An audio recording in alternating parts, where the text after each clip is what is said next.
ወመንፈስ ቅዱስ አሐዱ አምላክ አሜን። አይንት እግዚአብሔር ካህናት፣ ሊቃውንተ ቤተክርስቲያን አባቶች እና ወንድሞች በዚህ በተቀደሰ ቦታ ከሩቅና ከቅርብ ተገኝታችሁ እግዚአብሔር ደጅ የምትሆኑት የእግዚአብሔር ልጆቹ ምዕመናን እና ምዕመናት እንዲሁም ሕፃናት በቅድሚያ በልዑል እግዚአብሔር ስም እንደምን ሰነበታችሁ? የትምህርታችን ርዕስ ስለ አስቸጋሪው ምስጢር ነው የምንነጋገረው። የአስቸጋሪው ምስጢር ነገረ ክርስቶስ ነው። ሊቃውንቱን ይቅርታ ጠይቄ ለምዕመኑ በሚሆን መልኩ ወረድ ብዬ ስለ ነገረ ክርስቶስ ትንሽ እናገራለሁ። ፈጣሪያችን በቸርነቱ ጥበቡንና ምስጢሩን እንዲገልጥልን በድጋሚ መልካም ፈቃዱ ይሆንልን። ይሄ ነገረ ክርስቶስ አስቸጋሪው ምስጢር ያልኳችሁ ለሁለቱም ነው የሚያስቸግረው፣ ለአማኒውም ለኢአማኒውም። ራሱ ክርስቶስን ጠይቋል። እኔ ማን ነኝ ብሎ በጣም የሚገርም ጥያቄ ከመለሱለት በኋላ እናንተስ ማን ትሉኛላችሁ ብሏል። በሁለቱም ነው የጠየቀው። ሌሎቹ ስለኔ ምን ይላሉ ብሎ ራሳቸውን ጠየቃቸው። እናንተስ ስለኔ ምን ትላላችሁ ብሎ እንደገና እነሱንም ጠየቃቸው። የራሳቸውንም የሚባለውንም ነው የነገሩት። ያን ጉባኤ ያተረፈው መንፈስ ቅዱስ ነው። የሉም ነበር እነሱ። ለቅዱስ ጴጥሮስ የተነገረውን ታስታውሳላችሁ። በጭራሽ ከባድ ነው። አሁን ስለ ክርስቶስ አስረዱ ብንባል ብዙዎቻችን ችግር ውስጥ የምናምነውን አናውቀው። በዚህ በስንፍና በሐኬት በምናምን አይደለም አይመስለኝም፣ በልምድ እሱንማ ምን አውቄው ነው ምንድነው ትንሽ እንኳን መረዳት አንሞክርም። እንዲህ አይነት ጉባኤ ሲሰጠው ማስታወሻ ይዘናል ማለት የተጻፉትን ለማንበብ ፍላጎቱ የለም። በጣም ከባድ እነዚህን ነው ሁሌ እየተነገራቸው እውነትን ወደ ማወቅ የማይመጡትን የዋሃኑ ይጠልፏቸዋል። ያ መጽሐፍ ነው ሁሌ እየተነገረ ግን የማይሰሙትን ነው። በጣም ይደግማል። እግዚአብሔር ከዚህ ይሰውረን ሁላችንን። በእውነት አለቃ ዘነበ የተባሉ ጸሐፊ መጽሐፈ ጨዋታ የተሰኘ መጽሐፍ አላቸው። 1957 ፈልጋችሁ ብታነቡት ጥሩ ነው። በጨዋታ መልክ፣ ጨዋታ ማለት ይሄ ከልክ በላይ የሚያስቅ የሚያዘናጋ እና እምነትን የሚያስጥል ሳይሆን ቀለል ባለ መልኩ ነገረ ክርስቶስን ምስጢራተ ቤተክርስቲያንን የገለጡበት መጽሐፈ ጨዋታ። አንዱ ስለ ክርስቶስ ሲናገሩ እንደዚህ ይላሉ። ለጎንደር ሕዝብ ይህ ሰምና ወርቅ እንግዳ ስላልሆነ በደንብ ነው ማለት ነው። እንደዚህ ብለው ጽፈዋል። የክርስቶስ ነገር እጅግ አስቸገረ አሉ። እኚህ ሰው አሁን በእኛ ዘመን አልነበሩ፣ ቀደም ባለው ዘመን ነው። ያን ጊዜም ፈተናው ነበር። የማን ነገር አስቸገረ ነው ያሉት? ሰምታችሁኛል? የማን ነገር ነው ያሉት? የክርስቶስ ነገር፣ ምስጢረ ክርስቶስ፣ ነገረ ክርስቶስ፣ ምስጢረ ስጋዌ ማለት ነው። የክርስቶስ ነገር እጅግ አስቸገረ። ልጅ ስለሆነ ይሆንን? ልጅ ስለሆነ ይሆንን? አንዱ የአብ የባህሪ ልጁ ያለ እናት ከአብ ያለ አባት ከመቤታችን መወለዱን ያጠይቃል። ወልድ ልጅ። ሁለተኛው ግን የልጅ ነገር እንላለን አይደል? ልጅ ያሞካው እንላለን። ልጅ በመሆኑ ያልበሰለም ሊሆን ይችላል። እሱን እያሉ ነው። ልጅ ስለሆነ ይሆንን? አንድ ጊዜ ተርቤ አላበላችሁኝም ይላል። አንድ ጊዜ 5 እንጀራ ለ5000 ሰው አብልቶ አትርፎ ያሳየናል። ግራ ገባን ይላል። በጣም የሚገርም እኮ ያው ዓለም ይሄ ነው ግራ የገባው አይደል? በጣም የሚደንቅ ነው። አንድ ጊዜ ተርቤ አላበላችሁኝም ለማኝ ይመስላል ነው። ተርቤ አላበላችሁኝም ደግሞ ከ5000 ሕዝብ በላይ አበርክቶ ሲያበላስ ተርቤ አላበላችሁኝማ አበርክቶ ማብላት አይገናኝም። ይደግማሉ፣ ሌላ ነገር ያመጣሉ። የክርስቶስ ነገር እጅግ አስቸገረ በሚለው አንቀጽ ነው። ኢየሱስ ይላሉ ሰርግ ቢጠሩት በቃና ዘገሊላ ውሃውን ጠጅ አድርጎ አጠጣ። በሰው ሰርግ እንደዚህ የሆነ በራሱ ሰርግማ እንዴት ይሆኑ? የእግዚአብሔር ልጅ ሰርግ አይቼ ከድግሱ በልቼ ጠጥቼ ከዚያ ወዳ ምን ነው በሞት ይላል። ይሄን ካሉ በኋላ በጣም የሚገርም ነው። የክርስቶስን ማንነት በሚገርም መልኩ ከገለጡ በኋላ ብዙ የሚናገሩት ነገር አለ። እናንተ መጽሐፈ ጨዋታ አሁን ጎግል ሰርች ብታደርጉ አለ እጆቻችሁ ላይ ባሉ ስልኮች ላይ በፒዲኤፍ ጭነውታል። ማን እንደጫነው ባላውቅም፣ አሁን ግን አይደለም ሰርች ብታደርጉት ቤታችሁ አንብቡት። ልክ ነው። የክርስቶስ ነገር በጣም አስቸጋሪ ነው። በዚህ ዓለም ላይ ግማሹ ሎቱ ስብሐት ክብር ምስጋና ይግባውና ፍጡር ነው ይለዋል ክርስቶስ፣ ግማሹ ነብይ ነው ይለዋል፣ ግማሹ የዮሴፍ ልጅ ነው ይለዋል፣ ግማሹ አማላጅ ነው ይለዋል፣ ያዘነለት የሚመስል ደግሞ ግማሹ ትንሹ አምላክ ነው ይለዋል ክርስቶስ። አሁን በክርስቶስ ነው ምን ላይ እነዚህ ሰዎችም ሰማዩን ለክርስቶስ ያሉት ሌላ ክርስቶስ አለ ማለት ነው። እነሱ ደግሞ የሚያመጡልን ሌላ ክርስቶስ ጎንደር ከተማውና አካባቢው ወይም የኢትዮጵያ ኦርቶዶክስ ተዋሕዶ ቤተክርስቲያን ከምትሰብከው ክርስቶስ ውጪ ሌላ ክርስቶስ አለ ማለት ነው። ይሄን ደግሞ አይደለም የምለው ሌላ ክርስቶስ እንዳለ ታውቃላችሁ መጽሐፍ ቅዱስ ላይ ሌላ ክርስቶስ። እስኪ አንድ ጥቅስ ላንብብላችሁ። መጽሐፍ ቅዱስ ላይ ያልተጻፈ ነገር የለም። ሐዋርያው ቅዱስ ጳውሎስ በሁለተኛ ቆሮንቶስ መልእክቱ ምዕራፍ 11 ቁጥር 4 ላይ የሚመጣው መጤው የሚመጣው ከምዕራብ የሚመጣው ከአውሮፓ የሚመጣው ከምናምን የሚመጣው እዚህ ላለ ነው ማለት ነው። በኢትዮጵያ ኦርቶዶክስ ተዋሕዶ ቤተክርስቲያን እምነት ስር ላለ ነው። በጎንደር ከተማ ላለ ነው። በዚህ በአበራ ቅዱስ ጊዮርጊስ አጥቢያ ላለ ነው የሚመጣው ነው የሚለው። ልባው የሚመጣው እኛንም ይጨምራል። ከአዲስ አበባ መጥተን ነው የምናስተምረው። የሚመጣው ያልሰበክነው ሌላ ኢየሱስ ቢሰብካል ቅዱስ ጳውሎስ። እንዴት አንጀት የሚያረስ መልእክት ነው። የሚመጣው መጤው በእርዳታ ድርጅት ይምጣ በምናምን ይምጣ ያልሰበክነው ሌላ ኢየሱስ የሚሰብክ ከሆነ ሌላ ኢየሱስ አለ ማለት ነው። አለ ሌላ ኢየሱስ። ይህ አምላክ ያልሆነው ኢየሱስ፣ ይህ አማላጅ የሆነው ኢየሱስ፣ ይህ በየጎዳናው ተቀበለው ስጠራው ብቻ ትድናለህ የሚባልለት ኢየሱስ አለ። አውሮፓውያን በልካችን በመጠናችን የሰፉልን ኢየሱስ አለ። የሚገርም ነው። ሌላ ኢየሱስ ነው የሚለው በደንብ ነው የምናገረው። የለን ሌላ ኢየሱስ ቢሰብክ ሶስት ነገር የተናገረው ወይ ያላገኛችሁትን ልዩ መንፈስ ቢያመጣ ወይም ያልተቀበላችሁትን ልዩ ወንጌል ብታገኙ ተጠንቀቁ ነው የሚለው። ኢየሱስ፣ መንፈስ፣ ወንጌል በዚህ አይደል የሚጫወቱብን? ኢየሱስ አንድ፣ መንፈስ ሁለት፣ ወንጌል።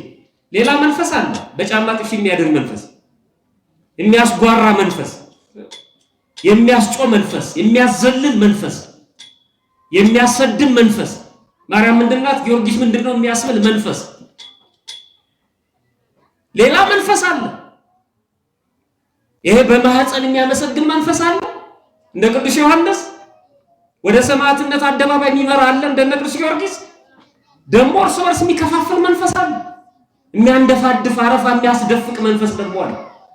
በማይታወቅ ቃል የሚያናግር መንፈስ፣ ሌላ መንፈስ፣ ሌላ ወንጌል፣ ሌላ ኢየሱስ ይዞ ቢመጡ ተጠንቀቁ። ይቺ ቤተክርስቲያን ሌላ ኢየሱስ አይደለም የምታስተምረው የነበረው ነው። በዚህ ርዕስ ምናልባት ጊዜ ካገኘን ነገ እንነጋገራለን። ግን ይህን ያህል መጽሐፍ ቅዱስ ላይ መኖሩን ካሳየው ይበቃናል። አንድ ምሳሌ እኒ ስለ ክርስቶስ በደንብ ከተነገሩት መጽሐፍ ቅዱስ ላይ ከተገለጡት አንዱ ቅድም ጠቃቅሼዋለሁ። የማቴዎስ ወንጌል ምዕራፍ 16 ቁጥር 13 ጀምሮ ስታነቡ እንደዚህ ይላል። ኢየሱስም ወደ ፊልጶስ ቂሳርያ ሀገር በደረሰ ጊዜ ደቀ መዛሙርቱ ሰዎች የሰው ልጅ ማን እንደሆነ ይሉታል ብሎ ጠየቀ። ክርስቶስ ነው የጠየቀው። እነሱም አንዳንዱ መጥምቁ ዮሐንስ፣ ሌሎች ኤልያስ፣ ሌሎች ኤርምያስ ወይም ከነቢያት አንዱ ነው ይሉሃል አሉት። እሱም እናንተስ እኔ ማን እንደሆንኩ ትላላችሁ አላቸው። ስምዖን ጴጥሮስ መልሶ አንተ ክርስቶስ የሕያው እግዚአብሔር ልጅ ነህ አለው። ኢየሱስም መልሶ እንዲህ አለው፣ የዮና ልጅ ስምዖን ሆይ በሰማያት ያለው አባቴ እንጂ ሥጋና ደም ይህንን አልገለጠልህምና ብፁዕ ነህ። እኔም እልሃለሁ አንተ ጴጥሮስ ነህ፣ በዚህች ዓለት ላይ ቤተ ክርስቲያኔን እሠራለሁ፣ የገሃነም ደጆች አይችሏትም። አጋንንት ወደ ገሃነም የሚያስወረውሩ ምክንያት እየሆኑ አይችሏትም። አይችሏትም ማለት እንጂ አይዋጓትም ማለት ነው። ይዋጓታል ግን አይችሏትም። የመንግሥተ ሰማያትን መክፈቻ እሰጥሃለሁ፣ በምድር የምታስረው ሁሉ በሰማያት የታሰረ ይሆናል፣ በምድር የምትፈታው ሁሉ በሰማያት የተፈታ ይሆናል። ይሄንን ነገረው። እኛ እንደ ቅዱስ ጴጥሮስ ነው የምናምነው፣ እንደ ቅዱስ ጴጥሮስ ነው። ቤተክርስቲያናችንም በዚህ ዓለት ላይ እኛ በምናምነው እምነት ላይ ቅዱስ ጴጥሮስ በተናገረው እምነት ላይ ነው የተመሰረተችው። ይሄ ነው የቤተክርስቲያናችን ትምህርት፣ ይሄ ነው የሊቃውንቱ አስተምሮ። በተለያየ መልኩ ቢያቀርቡትን በቅኔው፣ በዜማው፣ በአንድምታው፣ በትርጓሜው በፈለገው ቢያመጡት ከዚህ ውጪ የሚሆን የለም። በበዓላትም በተለያየ መልኩ የቆራረጡ ቢያመጡልን በእኛ መጠንና ልክ ከዚህ አስተምሮ ውጪ የሆነ የለም። ምዕራባውያኑ ወይም መናፍቃኑ ክርስቶስን ከዚህ ለማውረዳቸው ምክንያታቸው ምንድን ነው? አንድ ጊዜ አማላጅ፣ አንድ ጊዜ መካከለኛ፣ አንዴ ተላላኪ፣ አንዴ ነቢይ፣ አንዴ አለቃ። በጣም በሚገርመው መልኩ ማለት ነው አሳንሰው ያዩት። ከዚህ ትምህርት የወረዱበት ምክንያት ምንድን ነው? መሰረታዊ የሆነውን ነገር ነው የምነግራችሁ። ለምንድን ነው ምዕራባውያኑ ወይም መናፍቃን በክርስቶስ ላይ ይሄንን ልዩነት ያመጡት? በምን ምክንያት ነው? እኛ አብ፣ ወልድ፣ መንፈስ ቅዱስ ስንል ሶስት ስም አንድ እግዚአብሔር ነው። እዛ የለም። ወልድን ያሳንሱታል። ምንድን ነው ምክንያቱ? መሰረታዊ ምክንያቱ መጽሐፍ ቅዱስን በንባብ ብቻ ለመረዳት መሞከራቸው፣ በማንበብ ብቻ መረዳት መሞከራቸው። መጽሐፍ ቅዱስን ስላነበብከው ብቻ ኮንሰፕቱን፣ ዋናውን ጭብጥ፣ ሐሳቡን መረዳት አይቻልም በፍጹም። መጽሐፍ ቅዱስ በቃል በመያዝ በመሸምደድ ይኸውላችሁ አይደለም። እኛ አሁን አንዳንድ ወጣቶች መጽሐፍ ቅዱስ በቃል ስለተያዘ ብቻ ጥርግ አድርገው የመጽሐፍ ቅዱስ የንባብ ልምምዱ ያደርጉና በቃል ስለያዙ ያወቁ የጠነቀቁ ይመስላቸዋል። አይደለም። ዲያቆን እንኳን የሚቀድሰውን ቅዳሴ ጥንቅቅ አርጎ አውቆ ግን ሚስጥረ ሥጋዌ ላይ አያውቅም።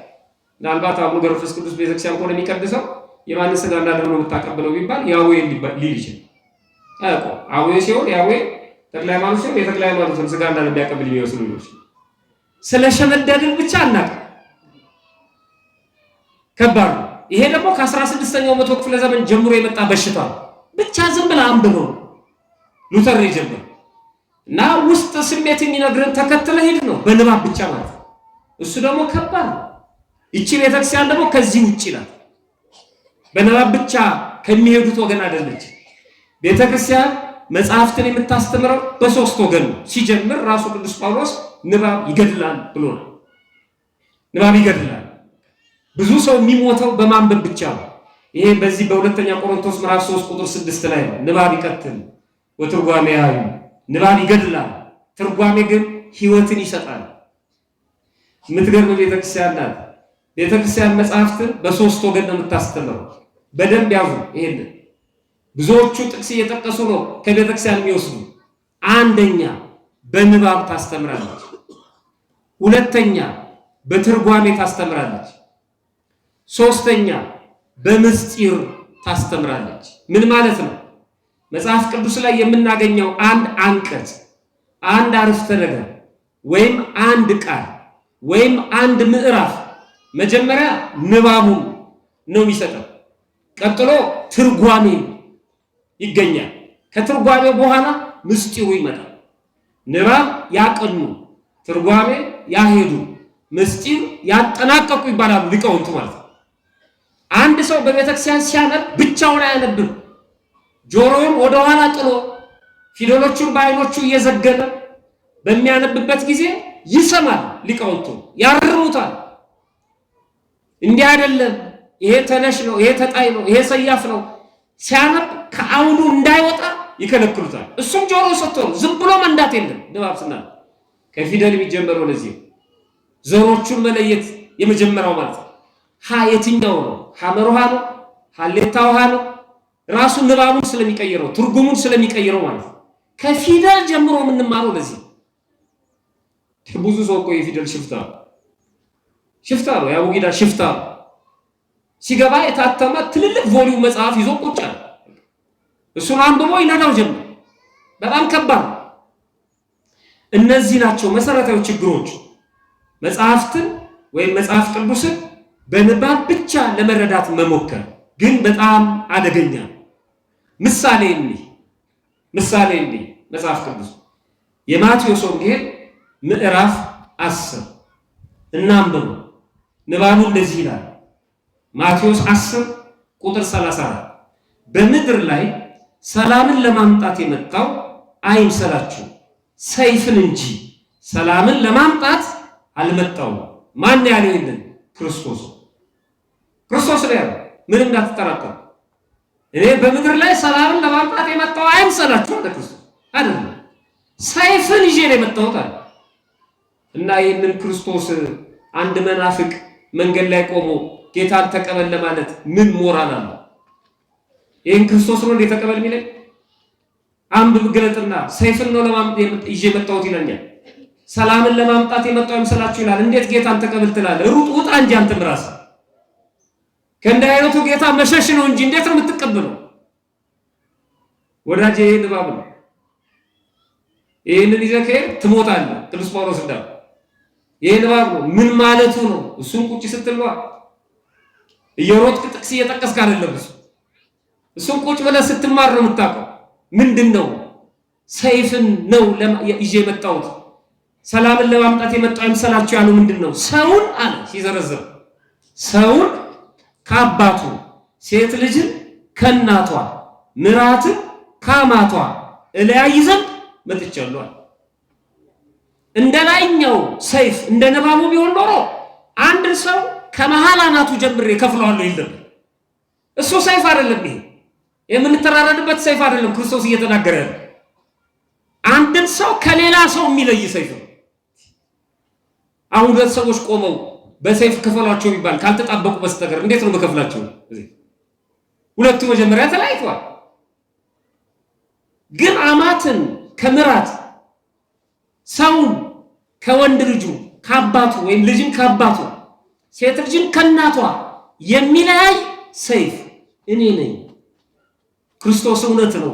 እውነት ሰይፍ አንድን ነገር ለሁለት እንደሚከፍለው በእኔ ምክንያት ትለያያላችሁ እያለ አየው። አንዱ ነብይ ይለዋል፣ አንዱ ፍጡር ይለዋል፣ አንዱ አማላጅ ይለዋል። ትለየዋለህ።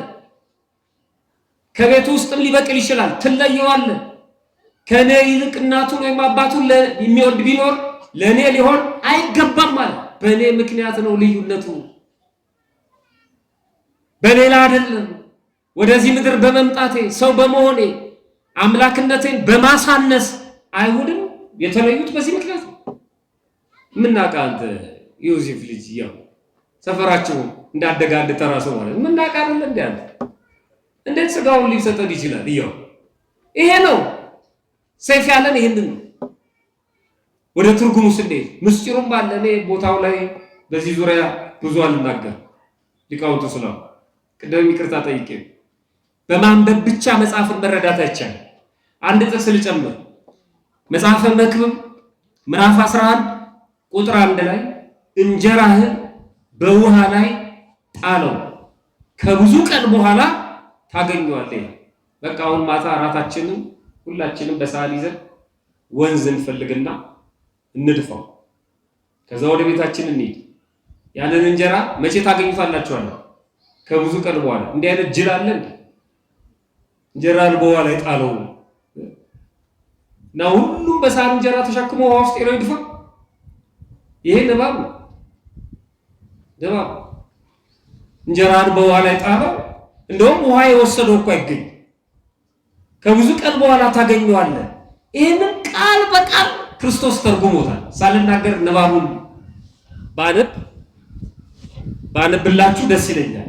እኔ ሳልናገር የሉቃስ ወንጌል ምዕራፍ 14 ላይ የሉቃስ ወንጌል ምዕራፍ 14 ቁጥር 12 ላይ ሄዳችሁ ስታነቡ አንድ ድግስ ደግሶ የጠራ ሰውን በተመለከተ ሲናገር አምላካችን የጠራውን ደግሞ እንዲህ አለው፣ ምሳ ወይም እራት ባደረክ ጊዜ እነሱ ደግሞ በተራቸው ምናልባት እንዳይጠሩ ብድራትም እንዳይመልሱልህ ወዳጆችንና ወንድሞችን ዘመዶችንም ባለጠጎች ጎረቤቶችንም አትጥራ።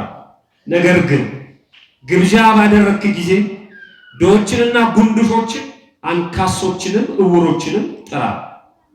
የሚመልሱት ብድራት የላቸውም፣ ብፁዕ ትሆናለህ፣ በጻድቃን ትንሣኤ ይመለስልሃል። እንጀራን የጣለ በድሆች ከርስ ድፋው። ከዛ ከድሆች ከርስ ያንን እንጀራ የሚመስል አታገኝም፣ አትልፋ። አይሰጡም። ነጭ እንጀራ ሰጣቸው፣ ነጭ እንጀራ ይመልሱልን። እንጀራ በዶሮ ወጥ ሰጣቸው፣ እንጀራ በዶሮ ወጥ አይሰጡም፣ ላንተ አታገኘውም። ውሃ እንደወሰደው ማለት ከብዙ ቀን በኋላ ግን ታገኘዋለህ። መቼ? በጻድቃን ትንሣኤ እኔ እሰጥሃለሁ። ይሄ ስለ ምጽዋት የተጠቀሰ ጥቅስ። አየው መጽሐፍ ቅዱስን እያነበብን እንዳልሆነ ብናነብም እየተረዳን እንዳልሆነ የትርጓሜ ቤት ናት እቺ ቤት። የትርጓሜ መምህራን አሏት። የትርጓሜ ተማሪዎች ነን። አንድ መናፍቅ ነጠላ ጥቅስ ጠቅሶ እንዴት ነው የሚያበረን? አምላኬ አምላኬ ብሏል ክርስቶስ እያለ እንዴት ያበረናል? ከቤተክርስቲያን በንባብ ብቻ እንዴት ይጠርገናል? በዚህ ዓለም ላይ እንኳን 3 አካላት አሉ። ስለ ሕግ ሲነገር ሕግ አውጪ አካል አለ፣ ሕግ ተርጓሚ ይባላል፣ ሕግ አስፈጻሚ ይባላል። እውነት ነው ሐሰት? ሕጉ የገደለ ይገደል ስለሚል ብቻ አንድ ሰው ዝም ብሎ አይገደል። ሕግ ተርጓሚ የሚባል ተቋም አለ፣ ፍርድ ቤት፣ ክርክር አለ። ሕግ አስፈጻሚ ፖሊስ ነው፣ ሕግ አውጪው ፓርላማ ነው። አንድ ሕግ እንኳን ዝም ብሎ አይተረጎም። የትምህርት ቤት መጽሐፍቶቻችን ቴክስት ቡክ የምንላቸው ሌሎች እነሱ ዲፋይን የሚያደርጉ መጽሐፍቶች አሉ፣ መርጃ መጽሐፍቶች አሉ። መጽሐፍ ቅዱስ የእግዚአብሔር ቃል ያለበት በእግዚአብሔር መንፈስ የተዘጋጀ በመብላት በመጠጣት ይሄ መብልና መጠጥ በደፈነው ልብ የማይገለጥ በጾም በጸሎት በትህትና እንዴት ነው መረዳት የሚቻለው? አንድ ሰው እንዴት ነው ጥቅስ አንብቦ ገደል የሚከተል? መላክ ሰላም ያለ ኢየሱስ የሚባሉ የጠቅላይ ቤተ ክህነት ተዘዋዋሪ ሰባኪ አሉ እና ሲያስተምሩ አንድ ቀን ምን አሉ? ወዳጄ ጦጣን በዛፍ መናፍቅን በጥቅስ አትችለውም። ጦጣዋን መውረድ አለባት፣ መናፍቁን ጥቅሱን መጥቀስ ማቆም አለበት። አንዱ ጥቅስ ላይ ነው መረዳዳት ያለብን። አውቶማቲክ ላይ አድርጎ ያደርገዋል። ያንን ጥግ መያዘው ማለት እዛ ካዝና ውስጥ ያለው ጥይት እስኪያልቅ እንጂ እያለ መመለሳችን ጥቅስ መጥቀስ ዝም ብሎ ማንበልበል እሱ እውቀት አይደለም እንዴ። ሐዋርያት እኮ ፈክርልን ተርጉምልን ብለውታል። ምን ማለት ነው ይሄ ተርጉምልን ብለውታል? ቁጭ ብሎ ተረጎመላቸው መጽሐፍ ቅዱስ። ምን ለማለት ፈልገህ ነው እንዲህ ስትል? በዚህ ቃል ብዙዎች እንደተሰናከሉ አላወቅም? ለቀባሉ ወርዳት እና እንገራም አሉት። እናንተ ደግሞ እስካሁን ይሄንን አታውቁ አለ። ገሰጻቸውና ተረጎመላቸው ይላል። ይገርም። ስለዚህ እሱ ላይ ነው ማነጣጠር ያለብን። ወደ ነገረ ክርስቶስ አልሄድኩም። መግቢያ ላይ ነው እየተናገርኩ ያለሁት። ነገረ ክርስቶስ ላይ ስንገባ እነዚህ 3 መመርመሪያዎች ይዘን ንባቡ፣ ትርጓሜው፣ ምስጢሩ የሰው ልጅ ይላል በክብሩ በሚመጣበት ጊዜ ራሱን የሰው ልጅ እያለ ይጠራል ክርስቶስ። ፍጹም የኛን ስጋ መዋሃዱ ለማጠየቅ ነው። ምትሃት አለመሆኑ ለመግለጽ፣ ሰው መሆኑን ለማስረዳት ራሱ ባለቤቱ ነው የሚመሰክረው የሰው ልጅ እንጂ አምላክ አይደለም ለማለት አለ። የኛን ስጋ ተዋህዶ መገለጡን ለመግለጽ የሰው ልጅ በክብሩ በሚመጣበት ጊዜ ከእርሱ ጋር ቅዱሳን መላእክት ሁሉ በዚያን ጊዜ ቅድም ወንድማችን ሰሎሞን ሲነግረን እንደነበረው ለተምጻት በዚያን ጊዜ በክብሩ ዙፋን ይቀመጣል። አሕዛብ ሁሉ በፊቱ ይሰበሰባሉ። እረኛ በጎቹን ከፍየሎቹ እንደሚለይ እርስ በርስ ይለያቸዋል። ፍየልን ከፍየል በግን ከበግ መለየት ትንሽ ከባድ፣ ለእረኞች ከባድ ባይሆን ግን ትንሽ ያስቸግራል። በግን ከፍየል መለየት ግን በጣም ቀላል በጣም። ስለዚህ ለክርስቶስ ወይም ለእግዚአብሔር ኃጥኡን ከጻድቅ መለየት በጣም ቀላል ነው። በጣም በጎቹን ከፍየል እንደሚለይ ይለያቸዋል። ከዛስ በጎቹን በቀኙ ፍየሎቹን በግራ ያቆማቸዋል። ማ ክርስቶስ መቼ ሲመጣ። በሁሉም አብያተ እምነት አሁን በፕሮቴስቱ ዓለም ዳግም ምጽአት ወይም ደግሞ የክርስቶስ ዳግመኛ መምጣት ይነገራል። አንዳንዱ ዕቃ ነው የሚጫወተው። ይመጣና በዚህ ትንሹ መንጋ በዚህ ይገዛል፣ ትልቁ መንጋ በላይ ይገዛል ይላል። አሁን ክርስቶስን ስትቀበል ወደ ትልቁ መንጋ ነው የምትቀላቀለው። ያ ትልቁ መንጋ ሲሞላ ነው ክርስቶስ የሚመጣው። እንደ ታክሲ ማለት ነው። ታክሲው ሲሞላ እንደሚሄደው አሁን ሰዎች ሞተው ወደ ትልቁ መንጋ ተቀላቅለው ልክ ሲሞላ ክርስቶስ ይመጣና በዚህ ዓለም ላይ ይገዛል። ያን አንበሳው፣ ነብሩ፣ ጦጣው በቃ እየነካካቸው እየደባበስካቸው አብረህ ትኖራለህ ይላል። የጆባ እምነት ተረት ነው። የጆባ ዊትነስ የሚባሉት የእምነት ተቋማት የሚተሩት ተረት ነው። ቡክሌታቸው የሚሰጧቸው ቡክሌት እሱን ነው የሚያሳዩ። ስዕሉ ከነብር ጋር ከአንበሳ ጋር ሰው ሲሆን ክርስቶስ መጥቶ በዚህ ምድር ላይ ገና እንኖራለን ይሆናል። እግዚአብሔር ይላቸው እኛ ሰልችቶናል። እዚህ ምድር ላይ መከራው በዝቷል። ምን ያስደስታል? እዚህ ምድር ላይ ነው። ጭራሽ ክርስቶስን አምጥተው እዚህ ላይ ያለቅሱት ይፈልጋል። አረዳዳቸው የተለያየ ነው እንጂ ይመጣል። ግን መጽሐፉ ምንድነው የሚለው? መጽሐፉን ስንገልጠው ይመጣል በግራና በቀኝ ምንና ምኖችን ያቆማል ይላል። ንገሩኝ፣ ምንና ምን አይልም። ጻድቃንና ኃጥአንማ አይልም። ከየት አገኛችሁት? ምንና ምኖችን ነው የሚለው? ፍየሎችንና በጎች። እናንተ የትርጓሜ ተማሪዎች ስለሆናችሁ ነው። እናንተ እኮ የትርጓሜ ተማሪዎች ስለሆናችሁ ልክ። አሁን ስለ ንባብ እየተነጋገርን ስለሆነ ስለ ንባብ እየተነጋገርን መጽሐፉ ምን ይላል? ፍየሎቹን በግራ በጎቹን በቀኝ ያቆማቸዋል። ማ ክርስቶስ። እና መንገድ ላይ ጌታን ተቀበል ሲል ገልጣም ነው አስነበው። ክርስቶስ ለምን መቀበሉ? ይመጣላ። ሲመጣ ምንድን ነው የሚያደርገው? ለጻድቃንና ሂድ። ከየት አገኘው? ጻድቃንና ጣምጥ ይኸው ንባቡ የሚለው ፍየልና በግ ነው። ይልቅ ፍየሏን ስበካት ሂድና፣ ምክንያቱም ክርስቶስ ይመጣል። በግራ እንዳትቆሚ ወደ በግ ብትቀየር ይሻልሻል ማለት ነው። ወይም በጉን በግ እንደሆንክ መቀጠል አለብህ። በጉን ጠርተህ ማለት ነው። ፍየል ከሆንክ ነግሬሃለሁ። ለመጽሐፍ ቅዱስ ለፍየልና ለበግ ነው የሚሰበከው። አየህ፣ ንባቡ ይሄ ከሆነ ትጠፋለህ። ንባብ ይገድላል ቢሉ ይሄ አይደለም። ይሄ ንባብ ነው። ፍየልና በግ ቅድም ያላችሁት ትርጓሜ ነው። ፍየል የተባሉት ምኖች ናቸው? ኃጥአን። በግ የተባሉትስ ወይም በበግ የተመሰሉት ምን ናቸው? ጻድቃን። ይሄ ትርጓሜ ነው። የቤተክርስቲያን መጽሐፍን በስንት ወገን ታስተምራለች ነው ያልኳችሁ? በሶስት። አንዱ ምንድን ነው? ንባብ። ሁለተኛውስ? ትርጓሜ። ሶስተኛውስ? ምስጢር። አሁን ስንት ነገር አገኘ? ንባቡ ፍየል በግ ይላል። ትርጓሜው ኃጥእ ጻድቅ ይላል። ምን ቀረናው? ምስጢሩ። ምስጢሩ ለምንድን ነው ኃጥአንን በፍየል የመሰላቸው? ምነው ይስጡ። ለምንድን ነው ጻድቃንን በበግ የመሰላቸው? አሁን ወደ ፍየሎቹ እንሂድ። ፍየሏን ይዋት። ላቷ ወደ ላይ የተሰቀለ ነው። አፍረቷ የተገለጠ ነው። ፍየል እኮ የምትገርም ነች። ከፊት ለፊት ስትሄድ ከኋላ ምናምኗን ገልጣ አገር እያያት አይበርዳት አይሞቃት። ዞር ብላ እንኳን አትይ። እንደው አንዳንድ እህቶች እንኳን አጭር ቀሚስ አድርገው አስሬ ወደ ታች ጎተት ያደርጉታል። ያውቁታል እኮ ምናምናቸው እንደሚታይ፣ ግን ሳብ ያደርጉታል። ታክሲ ውስጥም ሲገቡ ጫም ያደርጉታል። ከየት ይምጣሱ ይቀደዳል። በመጎተት ያሰቃዩታል። ፍየሏ ምንም አታረገው። ዓለም እያየው ምናምን ኃጢአተኛ ሰው እንደዚህ ነው። ኃጢአቱን በአደባባይ ይሰራል። አይጨነቅም። ይኸው ምዕራባውያን ግብረ ሰዶምን ሊዝቢያን መብታችን ነው። ውሻ ማጥለቅ መብታችን ነው። ወንድና ወንድ መጋባት መብታችን ነው። እንደውም የኢትዮጵያ ቤተክርስቲያን የሰዎችን መብት ከምትረግጥበት መንገድ አንዱ ጋብቻ በተቃራኒ ጾታ ማድረጓ ነው። በአንድ አይነት ጾታ መፍቀድ አለባት ነው። በአደባባይ ነው። አይፈሩም። ሞቅ ያለ አየር ንብረት የሚስማማት ፍየል ነች። በግ ፍየል ኃጢአተኛም ሰው ሞቅ ያለ ነገር ነው የሚስማማው። ሞቅ አድርጌው ነው የሚለው።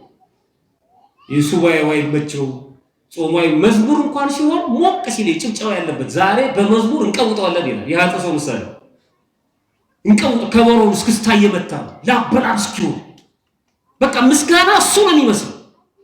ሞቅ ያለ ነገር ነው የሚወደው። ለእረኞቻቸው በጣም የሚያስቸግሩት ፍየሎች ናቸው፣ በጎች ናቸው። ፍየል በጣም የተቀመጠችበት ቦታ አትረጋ። ፍየል ማገድ በጣም ከባድ ነው። በነገራችን ይኸው ለመምህራኖቻቸው የሚያስቸግሩ ኃጢአተኞች ናቸው። ካህኑን ያንገላቱታል፣ ያሰቃዩታል። መምህራኑን ያሰቃዩቸዋል። በግስ ወደ 7-8 ምሳሌዎች ተጠቅሰዋል። የማቴዎስ ወንጌል ምዕራፍ 7፣ የማቴዎስ ወንጌል ምዕራፍ 25 አንብቡ ትርጓሜ። በጎች ላቷ የወረደ ሀፍረቷ የተሸፈነ፣ ጻድቃን ኃጢአት ቢሰሩ ኃጢአታቸውን ዕለቱን በንስሐ ያስወግዱታል። በግ አንገቷን እንደ ፍየል ቀና አርጋ አትሄዱ፣ አንገቷን ወደ መሬት ደፍታ። ጻድቃን ዕለተ ሞታቸውን ያስባሉ። ዝናብ በሆነ ጊዜ ዝናብን የምትጸየፈው ፍየል ናት። እንደ ቄንጠኛ ሰው ነው ድንጋይ እየመረጠች ረግጣ ብትሄዱ። እዚያ አካባቢ ያሉ መሰለ ፍየሎች ትንሽ ካፊያ ከመጣ ላጥ ብላ ነው ብትሄዱ። አንተ የተጠለልክበትን ገፍትራ ነው የምትጠለለው። በጎች ዝናቡን በጸጋ ነው የሚቀበሉት፣ አንገት ለአንገት ተቆላልፈው። ዝናብ ክረምት የመከራ ምሳሌ ነው። በነፍስ በስጋ የሚመጣን መከራ፣ በቤተ ክርስቲያን ምክንያት የሚመጣን መከራ ኃጥአን አይፈልጉትም፣ ትተዋት ነው የሚሄዱት። ረሃብ አይስማማቸውም። ስለ ሃይማኖታቸው መራብ አይፈልጉም። ማተባቸውን በጥሰው ይቀይሩታል እምነታቸው። በፍጹም ጭንቀት አይፈልጉም። እነዚህ ጻድቃን መከራ በሚመጣ ጊዜ አንገት ለአንገት ተቆላልፈው ዝናቡን በጸጋ እንደሚቀበሉት እንደ በጎቹ መከራውን በጋራ ይቀበሉታል። አንዱ አንዱን ያጽናናው፣ አይዞ በርታ ይላል። ብዙ ነው ምሳሌ ዘርዝሩት።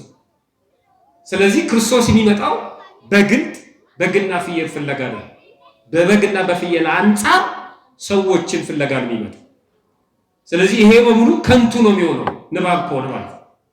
ንባብ ከሆነ ይሄ በሙሉ ከንቱ ነው የሚሆነው።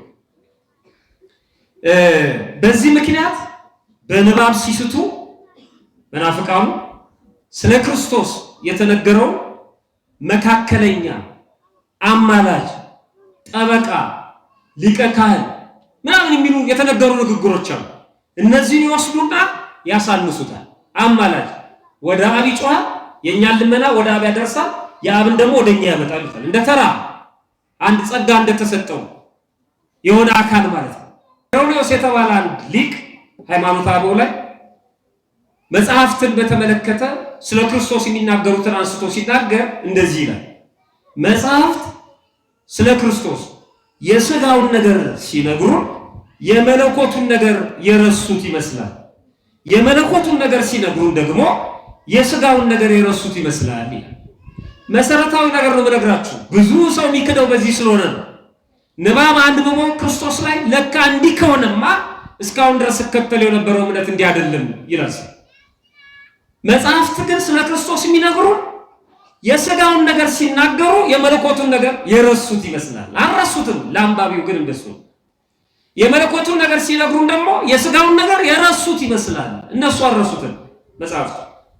አንባቢው ግን የተዘነጋ ይመስለዋል። ጥቂት ምሳሌዎችን እንይ። በአንድ ጥቅስ ሶስቱን ላሳያችሁ። መጽሐፍ ስለ ክርስቶስ የሚነግረን አንደኛ በመለኮቱ ይነግረናል፣ ሁለተኛ በሥጋው ይነግረናል፣ ሶስተኛ በተዋህዶ ይነግረናል። እንዳትረሱ። በሥጋው ብቻ ያለውን ይነግረናል፣ በመለኮቱ አንጻር ይነግረናል፣ በመለኮቱና በሥጋው በተዋህዶ አንጻር ደግሞ ይነግረናል። የፕሮቴስታንቱ ዓለም በጣም የሚስተው በሥጋ አንጻር የተነገሩትን እየወሰደ ደግሞ እኛ ጽንፈኛ የምንሆነው ደግሞ ማለት እነሱ የሚሉትን ማንቀበል ደግሞ ሰዎች አለን። እውነት ለምንድን ነው ከዛ ድረስ መጥቶ በጥፊ ተመቶ ምራቅ ተተፍቶበት ያዳነን? እዛው ሆኖ ማዳን አይችልም ነበር እምንል ደግሞ ሰዎች አለን። የመለኮቱን ነገር ብቻ ይዘን ደግሞ የሥጋውን ነገር ለመዘንጋት እንሞክራለን። የተዋህዶውንም ነገር ይነግራል። የመለኮቱ የሥጋው የተዋህዶ ከተዋህዶ በኋላ የሥጋ ይሄ የመለኮቱ ተብሎ አይነገርም። ለትምህርት ነው ማመጣው። ለምሳሌ ሶስቱን ጥቅሶች እንዲ ሶስቱ በአንድ ጥቅስ እንመልከት። የሥጋው የመለኮቱ የተዋህዶ በሥጋው ያለውን ሲነግረን በዮሐንስ ወንጌል ምዕራፍ 4 ቁጥር 6 ላይ በዚያም የያዕቆብ ጉድጓድ ነበር። ከሳምራዊቷ ሴት ጋር ያደረገውን ንግግር በተጠቀሰበት አንቀጹ ነው ቅዱስ ዮሐንስ። በዚያ የያዕቆብ ጉድጓድ ነበር። ኢየሱስም መንገድ ከመሄድ ደክሞ በጉድጓዱ አጠገብ እንዲህ ተቀመጠ ይላል። ልብ አድርጉ። ኢየሱስ መንገድ ከመሄድ ደክሞ በጉድጓዱ አጠገብ ተቀመጠ። ምን ሆኖ ተቀመጠ? ደክሞት። ምን ከማድረግ? መንገድ ከመሄድ። ማ? ክርስቶስ። ክርስቶስ እኮ አምላክ ነው እና እንዴት ደከመው? እንዴት ደክሞት ቁጭ አለ? እነሱ እንደሚሉት ሎቱ ሰው ተራ ነብይ ነው። እነሱ እንደሚሉት የዮሴፍ ልጅ ነው። ደክሞት ይሄ የሚለው ከዛ ጋር የሚያገናኝ ነው። ምን ማለት ነው? ይሄ እየነገረን ያለው የሥጋው ነው። የኔን ሥጋ እስከተዋሃደ ድረስ እንዴት ነው ደከመ የሚለው የማይቀጸልለት? የኔን ሥጋ እስከተዋሃደ ድረስ እንዴት ተራባ አይቀጸልም? ምታት አይደለማ። በትክክል ሰው ሆኗል። ግን የሱ ረሃብ የሱ ድካም ከኔና ከናንተ ረሃብና ድካም የተለየ ነው። የኔና የናንተ ረሃብና ድካም በፈቃዳችን አይደለም፣ በግድ ነው። ተፈጥሮ ስለሆነ የሱ በፈቃዱ ነው። በፈቃዱ ነው የተራበው። በፈቃዱ ነው ድካሙ። የፈቃድ ድካም ነው። የፈቃድ ረሃብ ነው። የፈቃድ ሞት ነው። የእኛን ሥጋ ስለለበሰ ነው። ደክሞት ተቀመጠ ካለ በኋላ ጊዜው 6 ሰዓት ያህል ነበር ይላል። በደንብ አድርጎ ነው የነገረን። ይሄንን ሲነግረን የመለኮቱን ነገር የዘነጋው ይመስላል። ግን የመለኮቱን ነገር በተናገረበት ደግሞ አንቀጽ እንደዚህ ይላል። የማቴዎስ ወንጌል ምዕራፍ 11 ቁጥር 28 ላይ ከዚህ ጋር የሚገናኘውን ፈልጌ ነው ያመጣሁት። ከድካም ጋር ደክሞት ቁጭ ያለው ክርስቶስ እዚህ ጋር ደግሞ ሲያስተምር እናንተ ደካሞች ይላል። እናንተ ምኖች? ደካማ ከሆነ እንዴት እናንተ ደካሞች ይላል? እኛ ደካሞች ነው እንጂ እዛ ጋር ደክሞት ቁጭ ያለ ይላል። አሁን ደግሞ እናንተ ደካሞች ሸክማችሁ የከበደ ሁሉ ወደ እኔ ኑ እኔ አሳርፋችኋለሁ። ደክሞት ቁጭ ስላለ ደካማ ነው ብለህ ትተው የምትሄድ ከሆነ ና ቁጭ በል ይላል። ና አንተ ለደካማው አሳርፋለሁ ይላል። ይሄ ደግሞ የመለኮቱን ነገር ነው። በመለኮቱ ድካም፣ በመለኮቱ ረሃብ፣ በመለኮቱ ሞት የማይስማማው ስለሆነ የሁለቱን ደካሞች ያለን በመለኮቱ ደከመው የተባለው በስጋው የሁለቱን ነገር ደግሞ በተናገረበት በተዋህዶ ማለት ነው።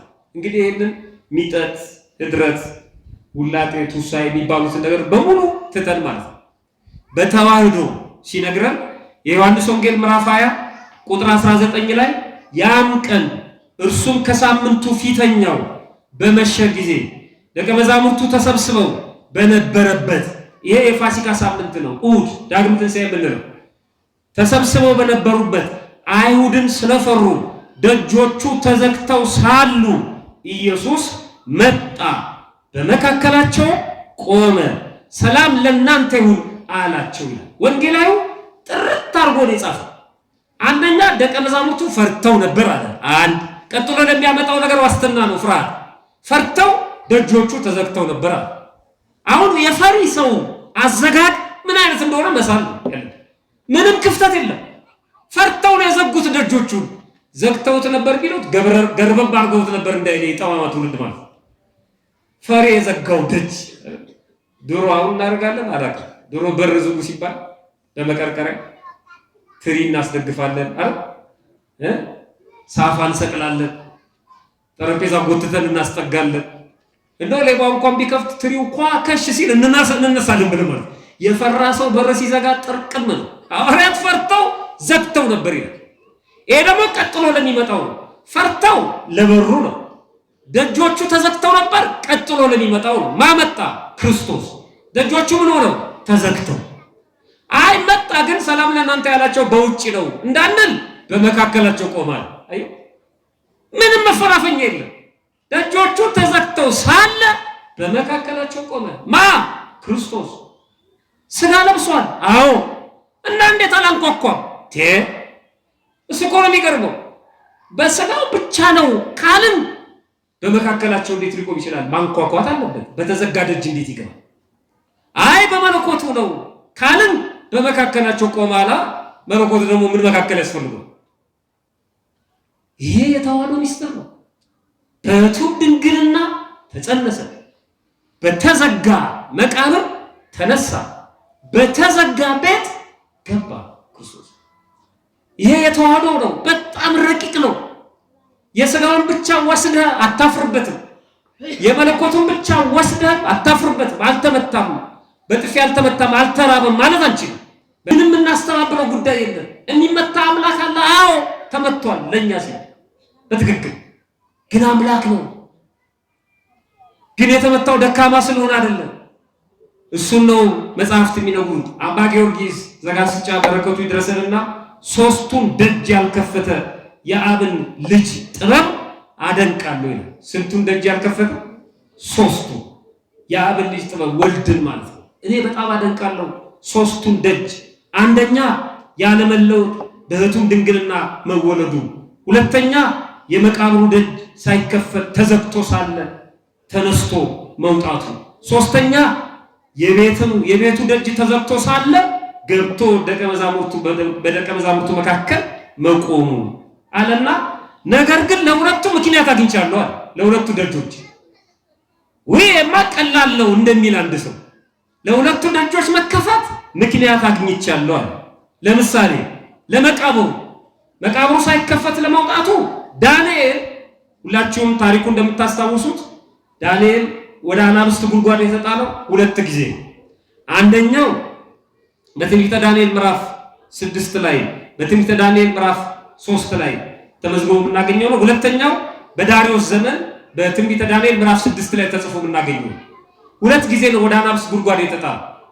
አንዱን ነው እኛ ብዙ ጊዜ የምናውቀው። ሁለተኛው ግን ወደ አናብስት ጉድጓድ በተጣለበት ጊዜ በቤተክርስቲያናችን ታሪክ ማለት ነው ተረፈ ዳንኤል ላይም ተመዝግቦ እንደምናነበው ዕንባቆም የተባለው ነቢይ ገና በልጅነቱ አባቱ ለአጫጆች ምሳ እንዲያደርስ ይልከዋል።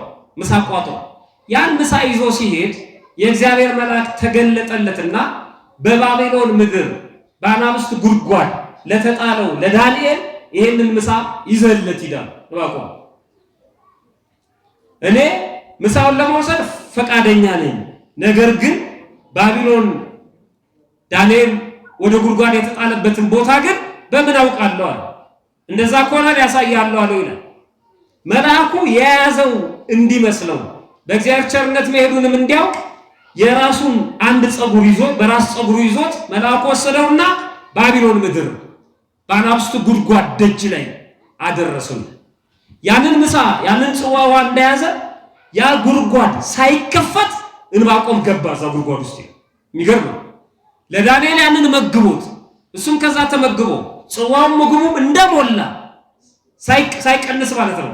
ከዛ ጉድጓድ በእግዚአብሔር ተአምር ጉድጓዱ እንደተገጠመ፣ ምክንያቱም ንጉሡ አዟል፣ ወታደሮች እየጠበቁ ጉድጓዱ እንደተገጠመ ወጣ። መልአኩ ዕንባቆምን አወጣው፣ ወደ ኢየሩሳሌም አደረሰው። ስለዚህ ከመቃብር ሳይከፈት ለመውጣቱ ይሄንን ምክንያት አግኝቻለሁ ይቻላል ማለት ነው አለ አባ ጊዮርጊስ። ለሁለተኛው ምክንያት አገኘዋል። ሁለተኛው ደግሞ የቤቱ ሐዋርያት በተሰበሰቡበት ደጆቹ ሳይከፈቱ መግባቱ።